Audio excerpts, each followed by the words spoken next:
All right, Truro, like many other towns in Cornwall, is blessed because of the 18th century Lighting and Paving Act with wonderful granite pavements, wide granite pavements.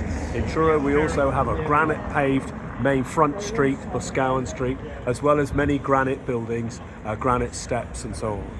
And it's one of the glories of Cornwall. They have no protection whatsoever. These pavements and streets. Neither do the ironwork that they use to take the water through them and to cover up manhole covers and so on. It's all just been left to fend for itself. We're going to make you a movie of some of the abominations and some of the glories in a very small area of the streets of Truro, just to illustrate this, and with a view to using this as an illustration in order to persuade the authorities, Historic England Cornwall Council, to actually begin to protect our pavements and our streets.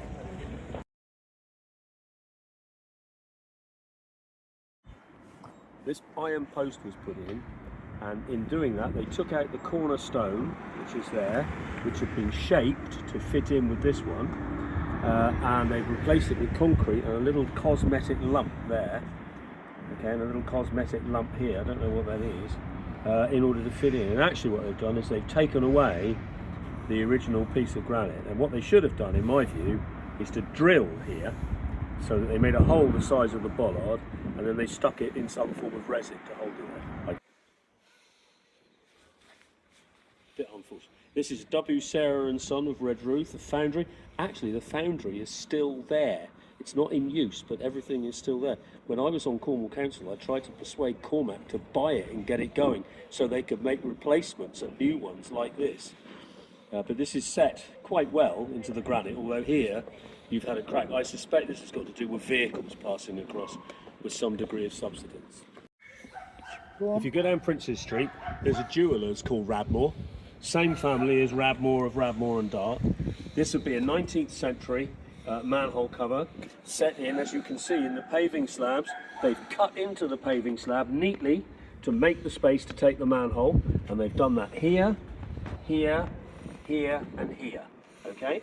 So they've left a gap which is reasonable.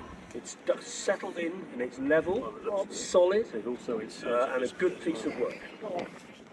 So I think this was probably a bigger manhole, an old iron one.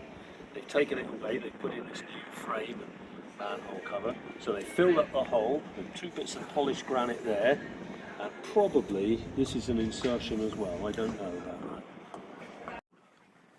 I call this the BT abomination. Right, here you've got movement out. Pavement which is fanning out here, very large slabs of granite, okay, fanning out from this doorway, and in the middle of it you've got these wonderful curves, 2 curved stones to create this wonderful sweeping curve, and here British Telecom have come along.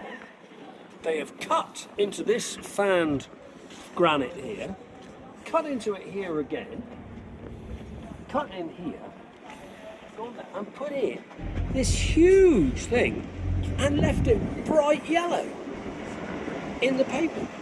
You've got a great chunk of granite. Now, I heard Giles Blomfield, the architect, once say that one of the great beauties of Truro is its corners, that we actually make much of our corners. And this is a primary corner. And look what we've allowed to happen. I think they should be made to come and take this up and put it somewhere else, you know, or put in something smaller, or certainly something a different colour. I think it's absolutely appalling. And then behind that, you've got these wonderful granite steps, you know, granite building, fantastic piece of work, and we've got this thing.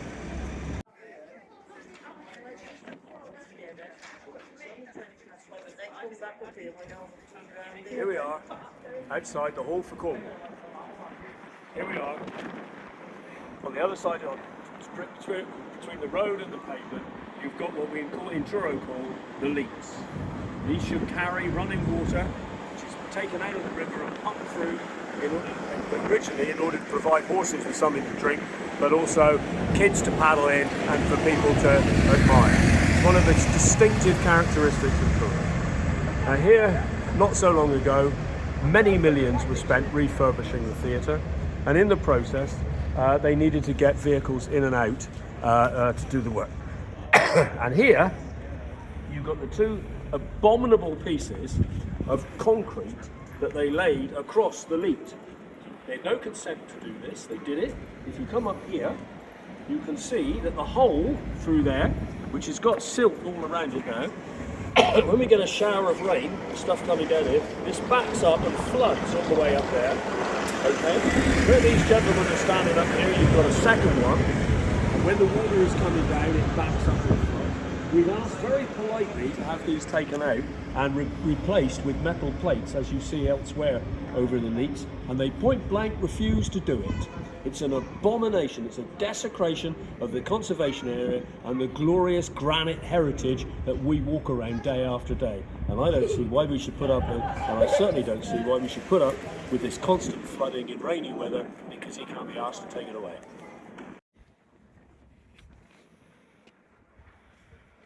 Bring you here to show you what I consider to be the finest bit of masonry in the curves of Truro. Here you've got perfect curve, perfectly parallel, resolving into a straight curve here, joining in. The inversed curve is a perfect replica of the obverse curve, and then here you've got the stones carved in. Even here, you've got the beginnings of a curve coming there, you see, coming round. And then you come to this abomination. Concrete all over the place.